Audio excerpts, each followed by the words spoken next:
Hey guys, I'm Mike. And I'm Chris. And this is No Limits, a Mitch Rapp podcast. So how you doing this week, Chris? I'm doing good, man. Doing good. We've had a nice couple recording sessions this week, and I'm excited. I get to see your pretty face in person in 2 weeks. Yes, we got a reunion with the boys. Everyone's coming together in a couple of weeks. A little bit of a golf weekend. Maybe we can do a little podcasting while we're together. Maybe it could be our first reaction to Total Power. I can't wait. I really love that book. But yeah, I'm excited to be able to talk about that with you and everybody else. Yeah, well, we have some other exciting things to cover today, such as our 2 book giveaways. We got to pick our winners, Chris. Yeah, so we're going to be giving away Rising Phoenix, and this was a giveaway run through our Twitter, Facebook, Instagram, and then we're also doing another giveaway, Burn Factor, for our patrons. All right, so let's do it. I've got all the names from everyone who liked our post, so it's probably about 50 or 60 usernames here that I got in a random name generator. So you ready for me to spin that wheel? Drum roll, please. Here we go. Spinning. And Caleb Smith. Caleb_Smith. We will be reaching out to you on social media to send out a copy of Rising Phoenix. All right. Congratulations. All right, our next one. I've got all our Patreon names, everyone who helps support the podcast financially. And I added our newest patron, Chris, Dennis. Yes, we want to welcome our newest patron, Dennis T. Big Dennis, good friend of the pod. Thank you so much. And we're getting close to covering our podcast operating costs. And so we'll be announcing soon our first donation to the Prostate Cancer Foundation, working to support veterans and in honor of Vince, who is the reason why we do this. And so we just want to say thank you to all of our listeners. You can become a patron of the show just like Dennis T., Sherry F., Peggy G., Catherine C., Ray M., and Jeff P. just by clicking that little orange button. Support us on Patreon on our website, mitchrappod.com. And if you can't support us as a patron right now, please just go into Apple Podcast or your favorite podcast player. Leave us a little 5-star rating and a review. That would be very much appreciated as well. All right, I've got all the names in the random name generator. I'm going to spin the wheel of all our favorite patrons. Here we go. And this is for a copy of Burn Factor, Kyle Mills' first standalone novel. Hey, Sherry F. Nice. Congrats, Sherry. Sherry, we'll get that book out to you in the mail later on this week. So, Chris, what content are we covering today on the podcast? So today we are super excited to share with you our interview with the one, the only, the man, the myth, the legend, Kyle Mills.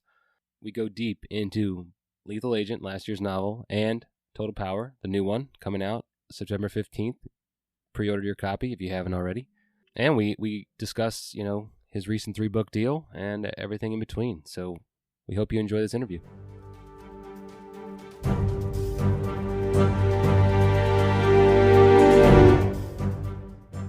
All right, so today we're very excited to welcome woodworking master, rock climbing extraordinaire, Kyle Mills, who in his free time moonlights as a #1 New York Times bestselling author. So thank you for joining us today, Kyle. It's a pleasure. Big news. You signed a 3-book contract extension, so we want to say congratulations. And I'm pretty sure I speak for all the fans and say that this is well-deserved. We're super excited for you to keep it going. I just wanted to start off. So now that you're 6 books in and you'll soon, at the end of this deal, you'll be at 9. How do you feel about how this transition of taking over for Vince has gone? Now that you have, a decent amount of experience with this novel and, a ton of writing experience, how is, writing these Vince novels, gone for you? Shockingly well. When I started out, there were a lot of reasons maybe not to do this. I was really worried that fans wouldn't want the series continued. And no matter what I did or how good the books were, anything, that this was Vince's thing and would be kind of seen as a usurper. But that was not the case. I mean, people really loved this character and they loved Vince. They wanted to see his legacy continue. So that was overwhelming. I mean, I honestly kind of had steeled myself for a lot of hate mail when the announcement came out that I'd be taking over and finishing the Survivor. And it was the opposite. I was just like overwhelmed with mail of people saying how much they wanted to see the Mitch Rapp character continue and Vince's legacy continue.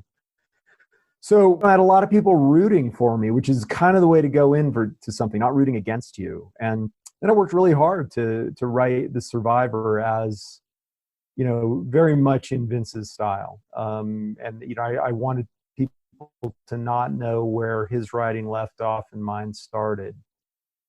Well, thanks for carrying that torch for Vince, and the fans are real proud of how far you've taken it, and we are excited to see how far you'll go, not just in these next 3 books, but we hope beyond that as well. But let's get to Total Power now, coming out September 15th. And you were somewhat of a soothsayer with Lethal Agent last year, predicting the infectious virus. Can you give us some words of comfort that you're not going to repeat that with Total Power and the National Grid? How concerned should we be? Hopefully. So yeah, I had written a book about Lethal Agent. My last book, it was about a coronavirus and, the potential for a massive epidemic. Fortunately, Mitch stops that one. But I think, honestly, in my mind, the greatest threat to the United States and the greatest threat to the world is pandemic. I don't think there's any question.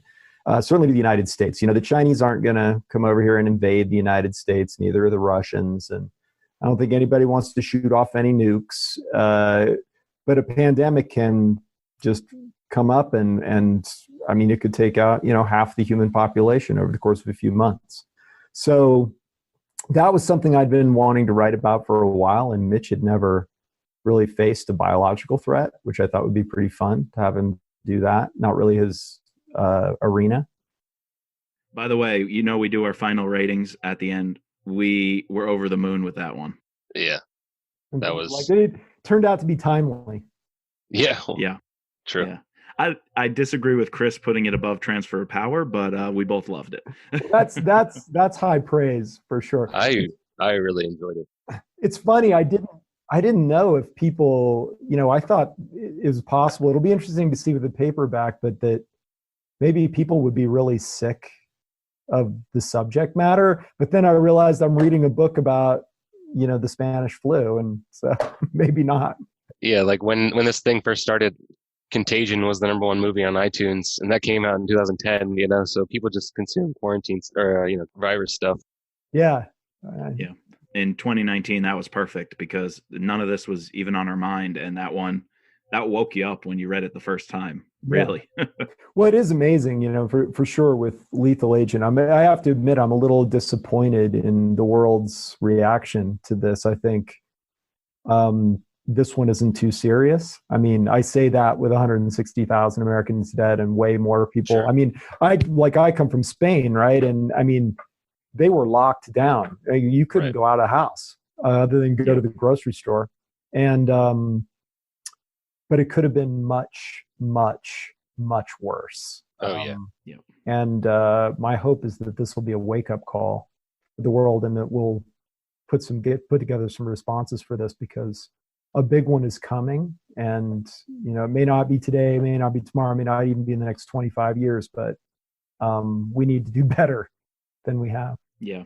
Well, isn't that like why when Bush, he read a book about the Spanish flu, he freaked out, so he started the whole pandemic, the task force, which anyways, we got rid of. It hasn't gone very well, but and I mean, it even plays into what I talk about in Total Power, and that is, if you had something like MERS that is very much more deadly and tends to cause cascades in people who are young and healthy, the people who keep the country running, then the power would go out and the grocery stores would stop getting stocked and the water would go out. And so on top of the fact that everybody's sick and the hospitals are overrun, now you don't have any power and there's nowhere to get it back on. So it's not like the plague where people were already subsistence farmers and they were used to kind of being on their own. We have a very complicated clock, and with one piece breaks in it, you could see really catastrophic events follow. So, fingers crossed. I hope Total Power is a wake-up call, because the way you deal with TJ and the FEMA response, he seems to be a respected professional and has tons of experience in emergency response, yet his answer to this is nothing. Yeah. Like, we're not ready. Yeah, I got nothing. Wake up, America. Fingers crossed. Yeah, fingers crossed. Yeah. The loss of the power grid is definitely another, significant threat that the United States is not really defended against. And it's kind of a shame, because I think it's another major threat. Again, Russia's never going to row over here and come after us, but they certainly could hack into our grid, and they could certainly send 10 spec ops guys over here to blow key infrastructure. And according to Congress, in the real world, you'd only have to take down 9 major facilities to put the entire country in the dark.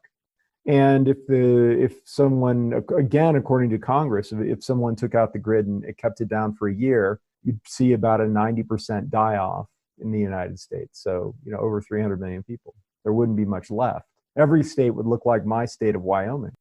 Those two facts, I think, really jumped out at me, that you'd only have to take out, with no cyber attack at all, you'd only have to take out 9 facilities. None of these facilities are really guarded. I mean, you talk about a chain link fence with a lock on it. And that would take down the entire country.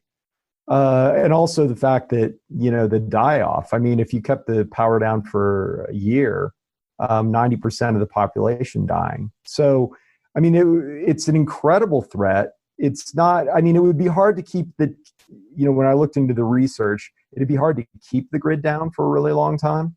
But bringing it down would be surprisingly easy. So, I mean, I created a scenario in which it could stay down for a long time. But I think those things were really shocking, and probably less shocking, but a little more depressing, is that we haven't done a whole lot to modernize our grid or to protect it. So it's still, some of this stuff is really old. Some of the equipment's so old that the roads that they used to bring it in are gone now. And you couldn't replace it. You couldn't even get the things there, assuming you could get them. But a lot of the transformers are built in foreign countries, and a lot of them are purpose built. So you can't just replace them with any old one. So and some of them are huge. I mean, like, would go across a road. You have to close a 4-lane highway to get them moved along it. So it'd be an interesting challenge. And if something like this happened, and in fact it has happened, there was an attack years ago on a station and a substation. A guy or it might have been more than one person, I can't remember, who used a rifle to take out a substation. It was very smart, did it in a very smart way. It seemed a little bit like a proof of concept. So if they did that, a number of people did that to large things or used explosives, it's something to think about. Yeah, I was going to ask, like, where did you get your inspiration, any real life events, for this type of obstacle, this type of scenario? Well, the inspiration for this book really came from a book I wrote years ago called Darkness Falls. And it was about, this is not a Mitch Rapp book, but it was about a guy who had figured out, kind of an environmentalist terrorist group, that had figured out how to, this idea that the oil supply would be destroyed, which would, obviously have repercussions throughout the world, major repercussions throughout the world. And because it was sort of foiled, I never got to explore all this research I'd done about what would happen. So it's always been in the back of my mind, and that was probably 10 years ago or something I did that, maybe more. And I would be more. And so when I started thinking about what I wanted to do for this book, that came back to mind, but not in an oil sense, but in just an attack on the power grid sense. That made this book truly unique in that the attack did happen, and one of the rare times Mitch feels that he failed the country in his duties. And so you do get to work with how average Americans and communities are responding and how their lives change, whether we're in a city, a major urban area, or whether we're out in the countryside with a certain podcaster and at his home. So how do you deal with what happens to average Americans in the event of an attack like this, in addition to what happens to the CIA and the response apparatus, but almost more importantly, what happens on a human level to the communities that are affected? Yeah, it's a really interesting thing to explore. So you've got, I mean, different communities would be affected differently, but everything goes away, and it's kind of interesting in that it was very hard to describe it. But it's made COVID's in a way made it easier because people can see how things happen, where things shut down. This is obviously that on a much grander scale. But if you're in a major city, the grocery stores don't get replenished. You can't get out because you can't pump gas. And if you got out, where would you go? The power's out everywhere. You couldn't, and people run out of gas. And once they run out of gas, they block the city streets, so you can't really drive. People would try to heat. Maybe it'd be cold. People would try to heat with fire. We're not used to that in the United States. Fires would start, then there would be no response to that. Like the kind of chain of events is really, really terrifying. Even for somebody like me, I'd probably be better off than most. Yeah, I was going to say that you'd probably fend better in Wyoming. Yeah, I mean, there's nobody here really. There's a river that goes right by my house you can drink out of, and there are a lot of elk wandering around, so you'd shoot one. But so the main problem that FEMA worries about is that the water pressure goes out. And so when the water pressure goes out, nobody has anything to drink and sanitation is gone. So if you live in New York City, if you're in the top of a high rise, things are going to go badly for you. And it also depends on if it's winter or summer. Summer would be much worse. And then you can also take down all this stuff in a way that causes a lot of fires, and like forest fires where the transformers blow and they're in kind of remote areas. And so now half the country's on fire. So it's a pretty terrifying scenario. So while you were dealing with the terror of that scenario, this book had me in a really strange place because I also felt at home. I was with characters I've loved and that you've developed. And I even felt comfortable around new characters that you brought in. And so there's one particular scene, a holiday scene, which is very cozy and, things seem well taken care of and we're with all our great friends.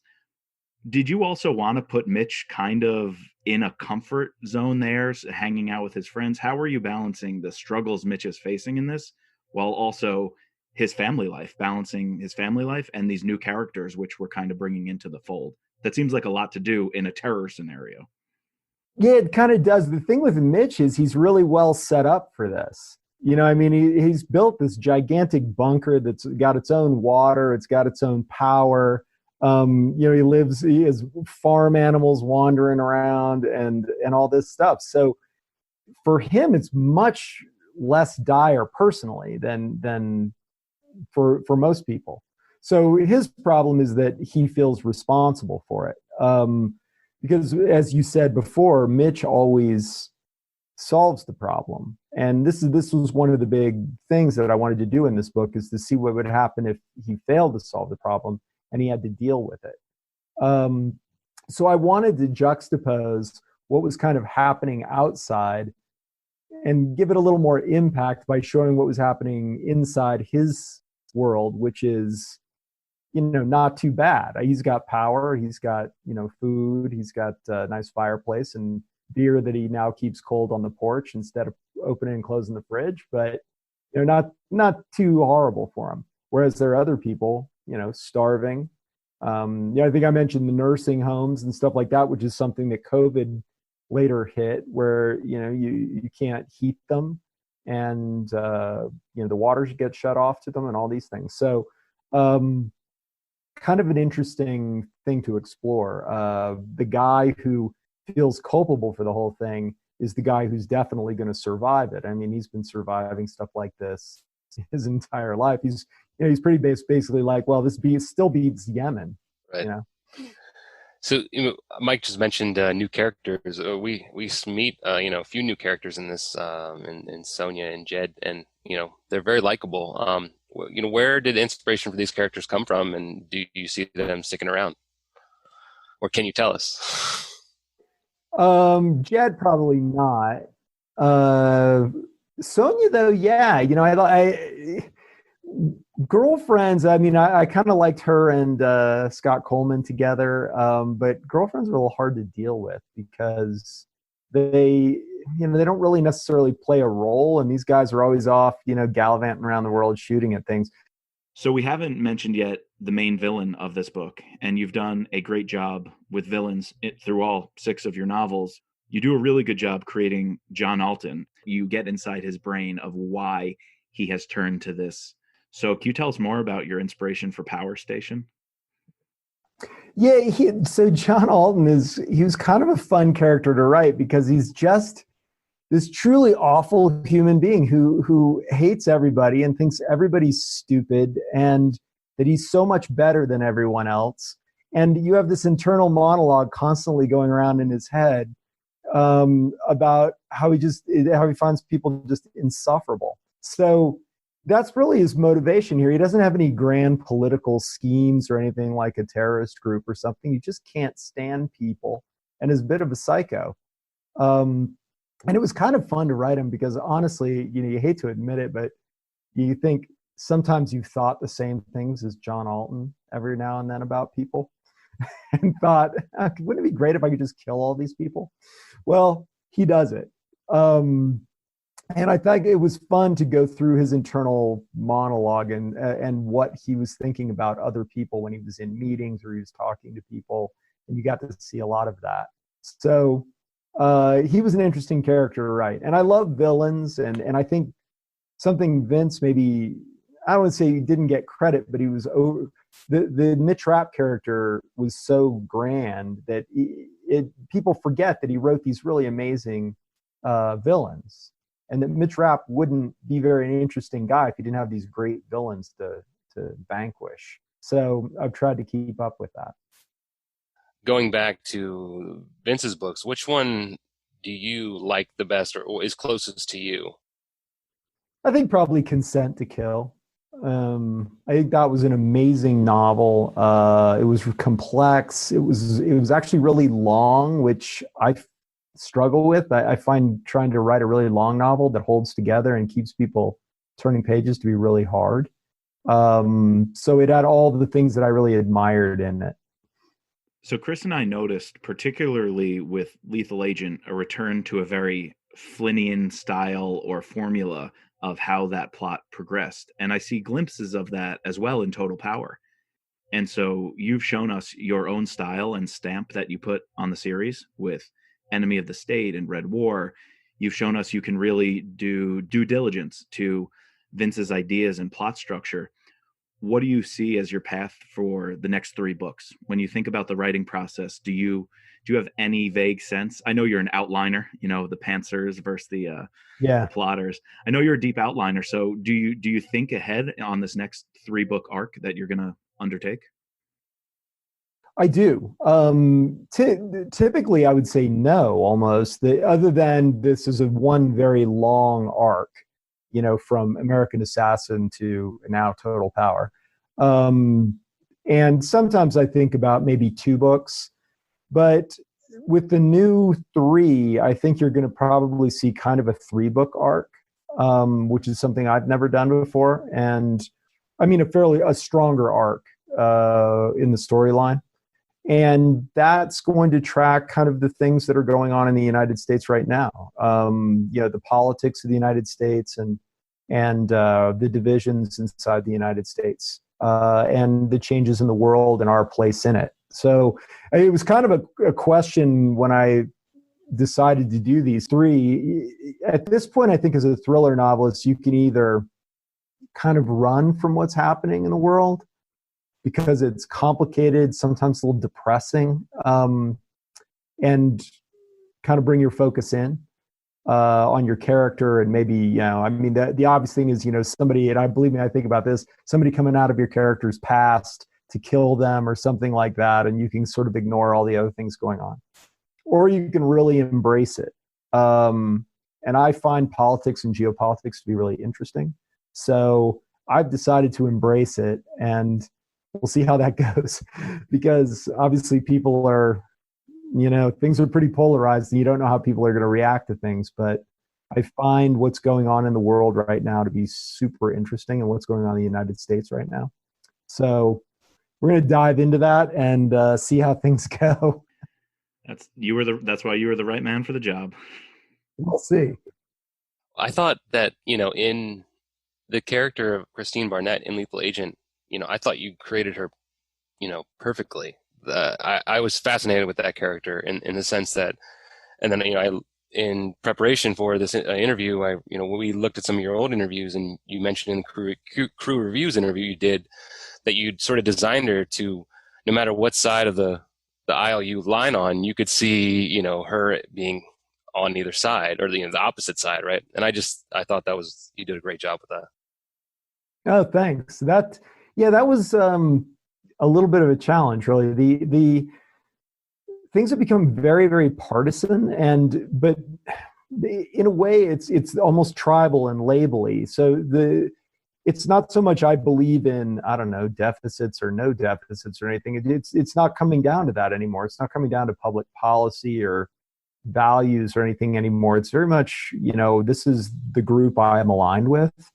And so I didn't want anybody to be able to align with this person easily. Right. You didn't want to jump on abortion or global warming or anything like that. So the goal is always to get equal amount of hate mail from both sides. And I think I achieved that. People, yelling at me because they thought, she was just Hillary Clinton, and other people yelling at me because she's just Donald Trump. And so I feel like I did my job.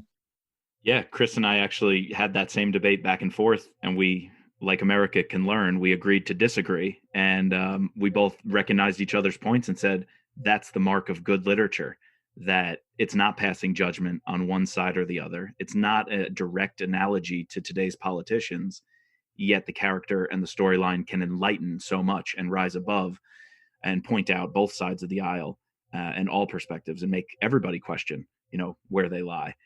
And that rings true to what Vince did in his writing, wanting to highlight current political dysfunctions and point out, head on problems with politics and gridlocking the system from making progress. Yeah, and this is something that I'm really interested in and interested in going forward, because I think, I think there's this increasing belief among most people that politics is not working. But in my view, politics is working extremely well, in that it's creating a ruling class and cementing them in their positions. And that's what they want. I mean, whether Obamacare is around or is not, most politicians, frankly, don't care that much. Neither do the hyper wealthy. What they want is to make sure they stay in power. You can promote Obamacare if that helps you, get rid of it if it doesn't help you. Frankly, your healthcare is fine because you're worth $100 million. So that's kind of what was more interested in, is, move away from this partisan stuff and to realize that these people, largely their goal is power, the perpetuation of their own power. And so the system's working really well. It's working exactly the way they designed it. And I think that's fun to explore. And I think it's becoming, and something I want to explore, is it's becoming much more international. So as many people in the United States become in a way more nationalistic and more insular, there's a class of people that are very much moving around the world depending on, what's most advantageous to them from a tax standpoint. And right now, interestingly, what's advantageous to them from a COVID standpoint, simply moving around to places where there is not much of the disease. So kind of an interesting development, I think, in the world right now. And that was sort of setting the scene for this next 3 books, where you have a different president, but who's very similar to her, who's kind of her understudy. Your response there and how in tune you are with politics and current affairs, I couldn't help think of term limits. Yes, I was just thinking the same thing. And I know you have a 3 book arc coming up that you seem well prepared for, but have you ever considered down the road going back in time? Would you ever like to try something new and fill in gaps in the past from Rapp's story? Similar how later in his career, Vince did go back to American Assassin, come up with the origin. Maybe not something that intense, but is there anywhere in the earlier Rapp saga that you find you can plug in the future? Yeah, I mean, exactly what you're talking about. I mean, certainly the arc that started with American Assassin, went to Killshot, and then disappeared. I mean, it was pretty clear that Vince intended to go back to that at some point, because I mean, it just sort of ended. I mean, we don't know what happened to Greta. We don't know how he and Hurley became like really super close. They hated each other at the time. So there's a ton of stuff there, between Killshot and Transfer of Power to plumb there. So it would be really fun to do that, and maybe someday I'll convince people to let me do it. We'll see. Well, the fans are behind you. Yeah, I think so. I think a lot of the fans would be behind it. A lot of them asked for it, so we'll see. I mean, I've promoted it and floated it by the powers that be, because I think it'd be really fun to write. I mean, essentially that's historical. Be a historical thriller. That would have been like, the late 80s, early 90s. So, well, this podcast is 100% behind you on that effort. For what it's worth. Well, we'll see. I think it'd be great. I mean, I'd love to like take something that really happened in the past and then plug Mitch into it. So you'd be like the normal history that everybody knows, but then Mitch behind the scenes. I think that'd be super fun. Wow. That would be cool. I had a question that is, so we, on our podcast, for every book we do, we ask the people which cover they like the best. So I have a question about, you've mentioned this before in a few interviews, you put input onto covers, but we've noticed that, especially with these older books that have now had, 7, 9 different covers, there's just always 1 or 2 random book covers.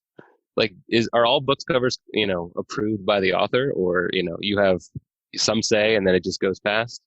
Some say, but I wouldn't say my artistic eye is all that great.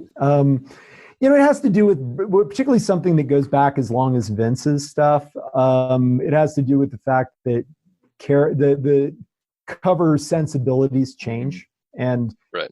Covers start to look dated, and they want to freshen them up. When I started with them, they redid all the covers in this. It's kind of almost like a little bit abstract, kind of an abstract look. And it was the cover of The Survivor. Looked this way. It was a picture of Istanbul, and it was kind of abstract. You had sort of this shadowy figure that was Mitch Rapp. And then they went back and redid them all in that style. And I actually really loved that style, but then they decided that they didn't look very modern. After a while, they didn't look very modern, so they touched them up a bit. So out of your covers, do you have a favorite? Yeah, honestly, my first one. They got this guy who was absolutely amazing. It's a book called Rising Phoenix. And it's strangely right after he did my cover, so I was just a young author, the New York Times, I think, did an article on him. My cover was in this article, and his work was absolutely beautiful. And I would have never thought of, this was kind of a book about America sort of being torn apart by the drugs, or the war on drugs. And, the idea of having just this beautiful flag with a knot tied in it, I just love that cover. That's a good one. Yeah, I like that book too. Yeah. When we started this podcast, we made a promise to each other that we're going to read more Mark Beeman. Yes. So we're going to keep that train going. I think they're only like 4, so it's not as hard as, or not as time consuming as getting through all of Vince's stuff. Yeah. True. So speaking of your previous work and maybe other thriller series out there, if there were a crossover who would you want it to be? Because I think I know the answer for myself and for many fans out there. If you were to cross over a previous character you wrote, another character in a thriller series, who do you think would be most fun to team Rapp up with? It's funny. I wrote what was it? Enemy. I think it might have been Enemy of the State. There was this scene where Scott Coleman was so badly injured he could no longer perform in his role, and Maslick didn't want it because he doesn't want to be a leader. And there's a scene where Mike Nash is is kind of running ideas by Mitch, and Mitch is just shooting him down. He just does because he wants Scott back, but he can't have him. And I had a character who was this crazy former Navy SEAL named, he was nicknamed Fade, and the book was called Fade. Salam Al-Fayed is his real name. And he's really, really weird. He's just a very strange guy, really funny.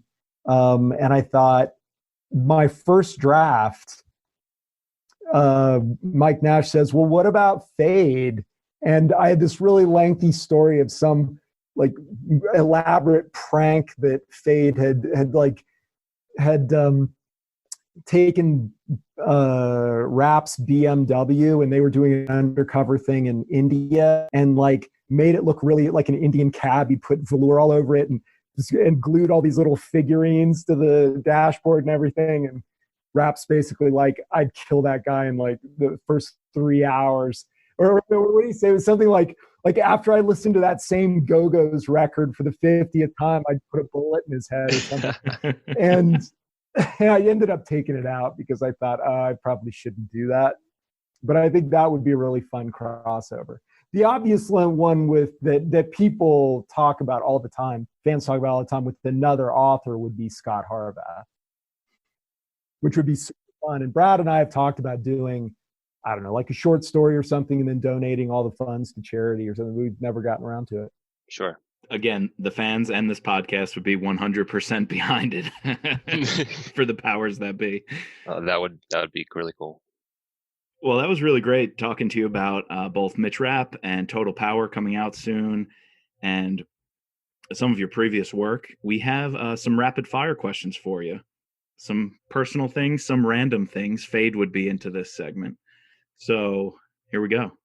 What's your favorite villain you ever created? Christian Volkov, probably from Sphere of Influence, because he was this incredibly powerful organized criminal from the East, and he's had an interesting philosophy that there's no such thing as legal and illegal. It's only about power, and I've always wanted to bring him back. If you had to describe Mitch's attitude from Total Power in 3 words, what would it be? Geez, I think behind the 8 ball. All right, favorite national park? Oh, Grand Teton. I live right outside it. We figured that one. Which sci-fi topic would be more likely to make it into one of your books? Time travel, space travel, or alien contact? I think space travel, because, you got the Space Force now. So maybe, if it goes on long enough, it might be Mitch in space. Let's get hashtag Mitch in space trending out there. There we go. All right. If you got an offer that you couldn't refuse to write a nonfiction book, what would it be about? Probably like human psychology and neurology or something. I'm very interested in what makes people tick. Makes sense. Yes, makes sense with Rising Phoenix too, and how America supports could support the villain in that book. Yeah.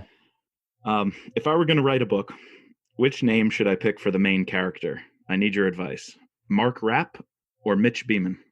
I kind of like the sound of Mark Rapp. Got the 2 hard consonants there at the end. And final question. You mentioned you're a beer guy. Craft beer or domestic? Craft. Yeah, favorite brewery? Snake River Brewery, right up the street from me. Oh, nice. I got to try that. Yeah, I'm definitely a Wyoming guy. Wyoming through and through. Well, we like to end our interviews by asking what you're currently reading or consuming. Any books, movies that you've enjoyed during quarantine here? I am currently reading I'm learning Spanish, and so I read all my books in Spanish, and so I'm never sure what the title is in the English, but it'd be like The Murmur of the Bees, which is strangely about the global pandemic in 1918. Look at that. Which is actually sort of depressing fare. I probably should have chosen something else. Oddly, same thing with TV. I only watch things in Spanish. I'm watching Stranger Things in Spanish, which is kind of funny. I love that show. Yeah, it's a great show. I got to see it. Everyone's recommended it. I haven't gotten around to it yet. Oh, you got to see it. I need to. You gotta see it. I need to. I don't even know how long it goes. I feel like I'm getting to the end of season 2, and it seemed like it ended, but definitely there's the third season, and then the final season is season 4, which I don't know when that's going to come out now, but yeah. Oh, okay. Yeah, it's funny. I have to pick. I pick all my shows by whether I can understand them or not, and like if they're in the sweet spot, if they're too easy for me or they're too hard for me. And Stranger Things is exactly where my Spanish is right now. Okay. You spent some time in Spain recently, right? Yeah, I lived there on and off. So okay. I was supposed to be there now, but we couldn't. It really wasn't very practical to go. We were supposed to go in June and be there for a year, but right. I heard Rapp was there recently. Yeah, I think somewhere around my Granada, airport. in an airport. Right? Actually, it's funny. My that whole scene was I made my wife take pictures of the airport when we were flying out. This is kind of my home airport in Spain, and she got caught because it's right beneath these big signs that say you cannot take pictures of security. So she gets caught. I just bug her out of there. I'm just walk off like I don't know her. And she's standing there trying to pretend she doesn't speak Spanish. And she's like, oh, I didn't know what that sign meant. The guy deleted all the photos. Oh, that's yeah, fun. totally. Just play the ignorant I was tourist. Like, oh my God, she's going to do this. And then he's going to ask for her ID. And we're residents of Spain. And she's going to have a residency card there. And they're going to arrest her. And then she's going to have to explain how she doesn't speak Spanish, but she's a resident. Yeah. Well, in addition to pre-ordering Total Power before the release on September 15th, how else can our listeners keep up with all things Kyle Mills? Where can they find you? Yeah, just, you can follow me on Twitter or Facebook. Actually, I do Instagram a little bit now and then, and my website, just kylemills.com. There's email on there and stuff if you want to get in touch with me. I read all my email and answer it. So I always like to hear from fans. Cool. Yeah, we thank you for coming on. This was great. Yeah, good luck with the podcast. I'm definitely enjoying it. You're always welcome back, even before the next book comes out. All right. Well, let me know next time. Just shoot me an email or whatever. We appreciate you. Thanks. All right. Talk to you guys later.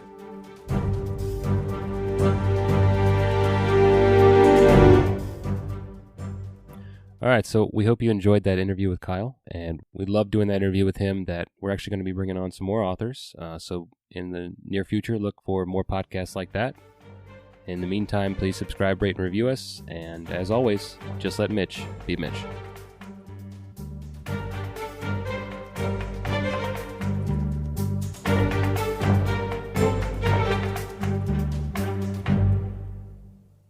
Just a disclaimer, this podcast is not affiliated with Vince Flynn, Kyle Mills, or Simon & Schuster, but thank you to them for bringing us the wonderful world of Rapp.